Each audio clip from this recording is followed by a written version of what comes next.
We're going to be taking a look at the ALDF 3-channel dash cam.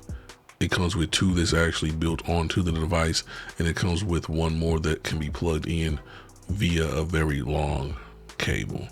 And you can put it on the outside of your vehicle for use as a backup cam. Here's a look at the side of the box. Nothing too crazy or spectacular, but just to show you, here's what comes inside of the box itself.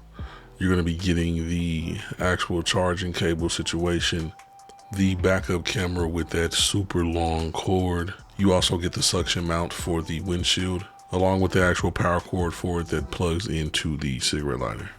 And of course, you get an owner's manual situation as well. And now let's take a look inside the box itself here, and nothing more in there. And we're going to be getting the actual camera out now. Looks pretty good so far. The screen size is around 3.16 inches, so nothing too crazy.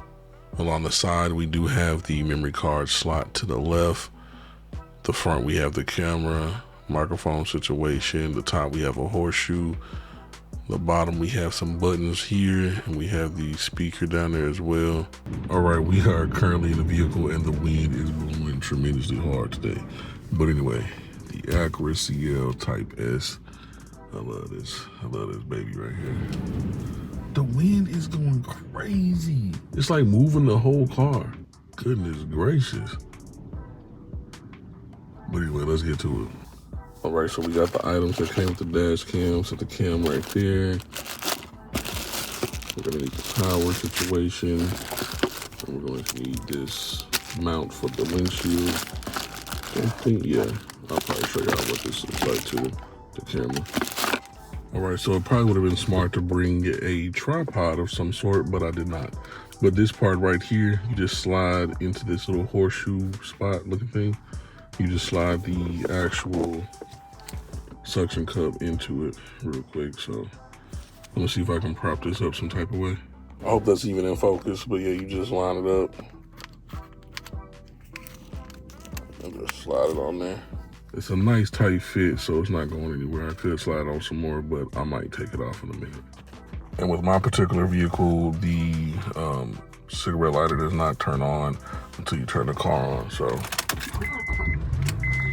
Well, I could have put an accessory, but yeah, it'll power on once it does that. And then there you have the actual view of the camera. It shows a good amount of, space. Like it's a pretty wide angle situation, That's cool. And it automatically starts recording as well, so you don't have to click any buttons. That is cool right there, I'm not gonna lie. So when I hit that button, it goes to what I recorded. All right, so the first button right here stops and starts recording. The first arrow changes the way the cameras are showed on the display. This middle button right here is, it's hard to hold one hand. This middle button right here is for your settings. Probably can only get to it when you're not recording. Yeah, your settings in here. You plug up the rear camera over here on the side, and then you can hit these buttons again to change the actual view of which one you're looking at. Hopefully you can hear me with this wind blowing through the window. But yeah, that's what the backup camera, the rear camera looks like. I will say that the camera on the actual unit itself is a higher quality right now. Yeah. The other cameras are most definitely a better quality than this one. But if you just need something back there to see a little bit, you know what I'm saying? You're not expecting it to be too crazy. This will be all right. It's kind of hard to know how I'm angling it because it's upside down. Does it focus? I don't know what it does, y'all. I won't be using the back one anyway.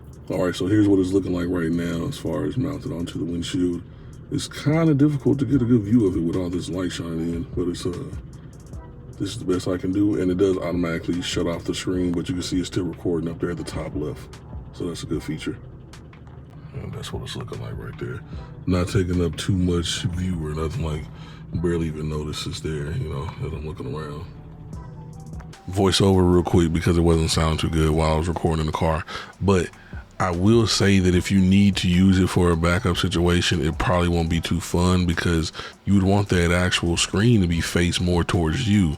But if you face it more towards you, then you're going to actually run into the problem of it's going to be recording the camera outwards from the front of the car off to the side of the car, because where you have this facing is where the camera in the front is facing. So you'll be looking at the screen from a side view, and depending on how bright it is outside or whatever's going on, that's going to affect how you're able to see the screen in general.